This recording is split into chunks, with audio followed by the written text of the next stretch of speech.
Conventional wisdom is cities that are walkable, bikeable, and have great transit are not affordable places to live, and the places that are affordable are the opposite of all those things. Well, today I'm going to show you 10 cities that defy that conventional wisdom. It's America's 10 most undervalued cities, 2024 edition, coming up next. This is CityNerd, weekly content on cities and transportation. Viewer-suggested topics always welcome, and today I'm answering the question people always ask, which is basically, where exactly are the hidden gems of urbanism? And I really love this list I put together. It's a geographically diverse group of super interesting cities, and they're all places I've either thought about moving to or I am now. And let's get right to the methodology. I want you to know what I considered so you can make your own mental adjustments. First of all, threshold for inclusion on the list. These are going to be core cities of metro areas that are 500,000 population or higher. A bit arbitrary, but I don't want to end up with a list of annoying college towns because I already made that video. This will be something of an update and a variation on a video I did a couple years ago about undervalued cities, so I will highlight the differences in the methodology. For transit, it's similar. I wanted a measure of service provision per capita, so I used vehicle revenue hours from the National Transit Database, weighted by mode, aggregated by urbanized area, and divided by urbanized area population. One important difference though, I used pre-pandemic data last time, but for this one I'm using the most recent 12 months, so May 2023 through April 2024. And I normalized this number into a score from 0 to 200, with New York being 200 and every other city being far, far behind. So as a practical matter, it's basically a scale of 1 to 100 for every other city. Second, walkability, which to me means accessibility to a diversity of destinations, including for people using mobility devices. I'm using Walk Score, which does integrate both a network piece and accounts for diversity of destinations, using a 100-point scale, and many of these scores have been updated in the last 2 years.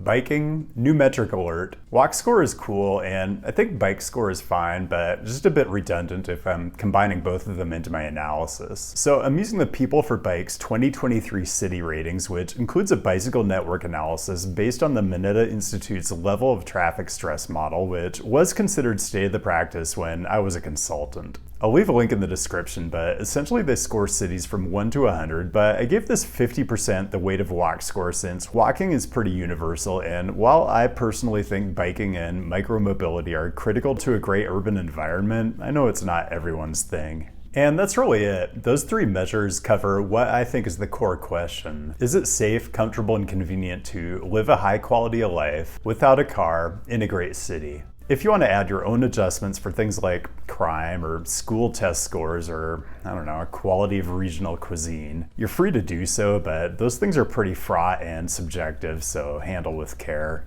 Okay, so combining those 3 measures generates an urbanism score that could max out at 350 points. In practice though, New York is the only city that comes anywhere near that number, and New York is not on today's list because what I'm doing is dividing the urbanism score by the dollar per square foot rent of the median apartment that was on the market in April 2024. As usual, I have to thank the fine folks at Dwellsy for providing all that data, and I'll leave a link down in the description so you can go check them out. Note that last time I made a video like this, I used Zillow Home Value Index, but I really wanted to focus on renting this time because I assume the audience that's gonna act on the information in this video is probably mobile and not quite ready to buy yet. Caveats, cities are very heterogeneous, so your results are going to vary depending on what neighborhood you choose. I have done a zip code version of this analysis if you're interested, but I think the list of cities I'm presenting here is a pretty good starting point. And finally, I'm not saying your city is bad or overvalued if it isn't on this list. I mean, if being in close proximity to spicy food, sunny weather, and extremely odd urban wildlife is a high priority for you, then Albuquerque is going to rate very highly on some list, but just not this one. Okay, that was more than enough, so let's get into it. Number 10, let's just get this out of the way. It is Chicago. Number 1 when I did a similar list 2 years ago, but don't blame me. Blame the advocacy organization with the smiley bike logo because their rating system absolutely hammers Chicago. Overall, they give it a 7 out of 100, ranked number 1,616 out of 1,733 cities in the database, ranked number 50 in the state of Illinois. Again, not my fault, I'm just the messenger. Or maybe it is my fault. In the 2 years since I told you Chicago was the most undervalued city in that earlier video, Zillow says the rent has increased more sharply in Chicago than it has in places like New York and San Francisco. So maybe I need to stop hyping Midwest cities. Anyway, relax. I think your takeaway should be, even though I used a different methodology in this video, and the smiley bike folks hate Chicago, it's still in the top 10. So whether or not it's one of America's most undervalued cities is not really debatable. Number 9, a city I've talked about very little on this channel, if at all, Dayton, Ohio. Honestly, all the performance measures are kind of middling, but remember, this is the US, so when it comes to urbanism, middling is good. And this city is extremely affordable. Median monthly rent is $1.10 a square foot, so you can get a lot of space for not much. Actually a pretty good downtown for a Midwestern US city of this size. Lots of stuff happening in the Oregon district day and night. It's not a place that's gonna clear out after 5 p.m. like some downtowns do. And the inner neighborhoods aren't especially dense, but there are beautiful grids with old shade trees and really fantastic old housing stock. Could I really live in Dayton? Well, for $1.10 a square foot, yeah, unquestionably. If you're wondering if these are all going to be Rust Belt cities, let's disabuse you of that right now because number 8 is Salt Lake City. Walk score rating, you might think 59, but that's in the top quintile for US cities, and that's impressive considering how infamously wide the streets in Salt Lake are and how much further behind other Western US cities with this kind of street layout are. What might be underappreciated is just how much care the city puts into making the streets more walkable and bikeable. Here's an example, the intersection of 200 West and Broadway. These right-of-ways are insanely wide, and look what the city did with the cross-section. Protected bike lanes everywhere and a protected intersection. Any Sunbelt city could be retrofitting their stroads this way, but which ones are actually doing it? I've told you in previous videos that the transit system punches way above its weight. Well, by my reckoning, SLC's transit provision per capita ranks 7th out of all US metro areas, but it only ranks number 46 in population. Not that inexpensive of a city, but for everything you get, it's pretty great. Number 7, any city that made the list 2 years ago and also this one is a pretty good bet, and Milwaukee, Wisconsin checks a lot of boxes. These scores aren't amazing, but they're very much above average, and this city is ridiculously affordable for what you're getting. Now, Milwaukee has some genuinely cool urbanism that's just an inherent part of being a core city that developed before the advent of the automobile, but I just want you to see this whole area behind Fiserv Forum where the Bucks play. These are all new streets. They've got like bioswales, cool ornamental lighting, street trees. They're calm, quiet, and comfortable. So it's not like cities don't know how to build the kind of streets where people actually enjoy spending time. They just maybe only do it in designated entertainment districts.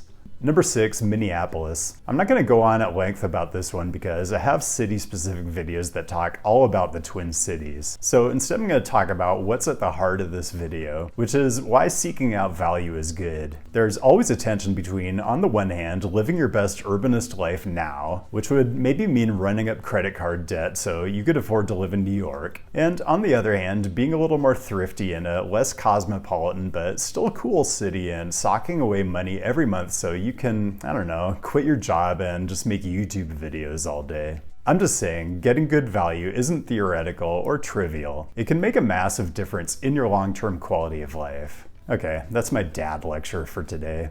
Incidentally, St. Paul, also a core city of a large metro area, qualifies for this list too, and it would actually rank just behind Minneapolis, so I'm going to call it number 6.5. Number 5, I want to call this a curveball, but maybe a baseball reference right here is just not in good taste. It's Oakland, California, and you might be thinking, aren't you constantly talking about how outrageously unaffordable Bay Area cities are in your videos? Fair point, and Oakland is not inexpensive, but that's all relative in the Bay Area, and Oakland is head and shoulders above anything else in the region when it comes to value. Very good walk score, solid bike rating, which is likely to keep getting better because the city mostly has its priorities straight and keeps reallocating space and building more stuff. Also, Oakland is just extremely well provisioned for transit. It's really the heart of the BART system, almost more so than San Francisco is. And as we do a little walk down Broadway, right through the heart of downtown, you see there's dedicated space for lots of AC transit bus service too. I'm not going to run the time slider on these street views, you can go check it out for yourself, but trust me, all these streets have improved dramatically in the last 5 to 10 years. Number 4, another city that appeared on the list 2 years ago, Cleveland, Ohio. A solid walk rating and solid bike rating. You know, I'm actually a little shocked that this list isn't exclusively composed of affordable Midwestern cities. Because so many of these core cities predate the automobile, they have connected grids and human-scaled right-of-ways, compared to, say, newer Western cities and Sunbelt cities. And for reasons too complicated to get into, most of these cities are shedding population or have flat growth, so they're going to be extremely affordable. Cities like Cleveland really are the value play if urbanism is your #1 priority, and I think it rises above some other Midwestern cities because it's not nearly as impacted by downtown freeways as cities like Cincinnati, Kansas City, or like Indianapolis. And also much stronger transit provision with a decent amount of urban rail and a solid bus rapid transit line. Cleveland was once the 5th biggest city in the US, and it's built like it. Okay, in a minute I'm going to get to a top 3 that you're simply not going to be able to guess, as well as a couple honorable mentions that are pretty intriguing, and a couple dishonorable mentions that just really left me scratching my head. Usual reminder to click stuff, or don't. I'm pretty apathetic, to be honest. Event in Phoenix, Arizona next week. That's right, I'm going to Phoenix to walk around and film stuff in late June. I never claimed to be smart. Honorable mentions, I'm just going to give you the next 2 I had on my list. 11, DC. Is it expensive? Yes, but this is kind of a testament to how good DC is. And number 12, on the other end of the spectrum, Detroit, absurdly cheap, and the transit situation is not great, but this is another entry from the Midwest where the bones are there for good walking and biking, and the city is actually making some moves. Dishonorable mention, Carmel, Indiana. I'm getting a bit out of line with this one since Carmel isn't a core city, but I think it's just funny that People for Bikes just loves Carmel, but it has just a god-awful walk score rating. Like, how is that even possible? And don't even get me started about transit. And I'm not saying Cape Coral, Florida is the most overvalued core city in the US, but all the scores are just abysmal. And there's just something deeply satisfying about how the scores line up perfectly with what Cape Coral looks like in like Google Earth. Back to it, number 3, I swear I'm finally going to pronounce this right, Lancaster, Pennsylvania. Walk score rating of 81, which is phenomenal. And full disclosure, I've never been to Lancaster, but every time I talk to someone who's been there, they say it's actually even better than I think it is. By the way, here's a list of all eligible core cities with walk scores of 80 or higher, and the median rent per square foot in the April 2024 Dwellsy data. I think this basically speaks for itself. Bike and transit metrics are just okay, but how much do you need to use transit in a city like this? If you live in basically any neighborhood in the city proper, everything is going to be walkable, including the train station, which will come in handy if you occasionally find Lancaster feels a bit confined and you want to get away to a bigger city with more urban amenities. Like, for example, number 2, Philadelphia. I must have like 10 different videos that slice the data 10 different ways and all come to the same conclusion, which is that Philly is ridiculously undervalued. And Philly fans, you might be thinking, dang, Bridesmaid again, but think of it this way. If you aggregate the results from this video and the one from 2 years ago where I took a different approach, then you could argue Philly is number 1 overall. Great walk score rating. People for Bikes loves Philly. Their scoring is very stingy and a 57 is actually pretty spectacular. And yeah, the transit could be a lot better, but Philly is still really solid. Still in that group of the 5 big metros after New York, and it's kind of a crime that I haven't been to this city since I started the channel. And number 1 should not be a shock. It is St. Louis. Just to be clear, lower scores than Philly across the board, but still pretty good. And this video is all about value. Even lower median rent per square foot than Cleveland, and I don't like to pit cool Midwest cities against each other, but St. Louis is just more walkable with more cohesive neighborhoods, and we'll just walk a couple of them while we're here. In the couple decades before the advent of the personal automobile, St. Louis was the fourth largest city in the US. It had 2 baseball teams, and it had over double the population it has now, which you can definitely feel melancholy about, but the flip side of that is, it has the bones of a much bigger city that once had much bigger ambitions before the arrival of freeways, redlining, and white flight. Transit, not the best, but the urban rail is kind of a light metro situation with complete grade separation in the central part of the city and some at-grade crossings in the outer parts of the network. Truly one of the great American cities, and I encourage everyone to visit, appreciate, and possibly go apartment hunting there because I suspect you're going to be absolutely floored when you see the prices. If you haven't picked up on it by now, I am a fan of anything that economizes any aspect of my life. I like it when things are elegant, save me money, and reduce clutter, and that's where today's sponsor, Henson Shaving, comes in. And I'm going to talk about the product itself, which I am a huge fan of for reasons that are going to be very much in line with the values of this channel. But the other thing that appeals to me so much about Henson is they have a pandemic origin story just like this channel does. They started manufacturing and selling razors in 2020 when the pandemic forced their family-run aerospace machine shop to pivot in a new direction. They went from making parts for satellites and space probes to making this phenomenal razor out of aerospace-grade aluminum. I just love the story itself. But you aren't buying a story, so here's what I want you to know about why the Henson AL13 is so great. The first thing is the precision. It's a safety razor that's built to very tight tolerances, securing the blade at a 30-degree angle with 27 microns of blade exposure, which is gonna give you an optimal shave in every way.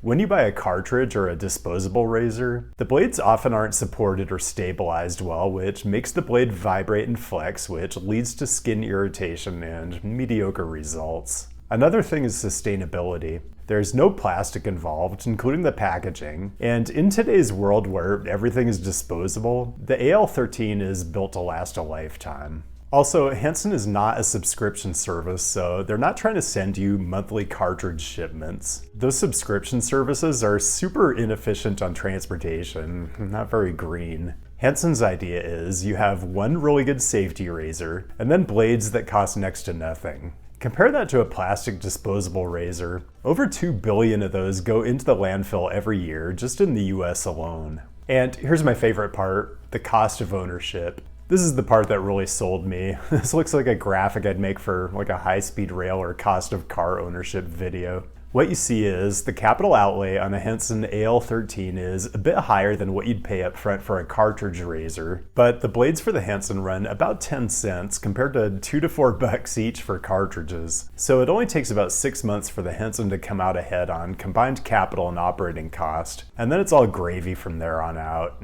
Guess what though? If you use my code, Henson will send you your first 100 blades for free. That's almost certainly going to get you at least a year of shaving, so you'll come out ahead even quicker. To take advantage of the deal, make sure both the razors and the blades are in your cart at checkout. So if you want a great shave with a very cool space-age safety razor that'll save you money year after year, use the link down in the description and don't forget to use my code. Your face, or whatever it is you're shaving, will thank me.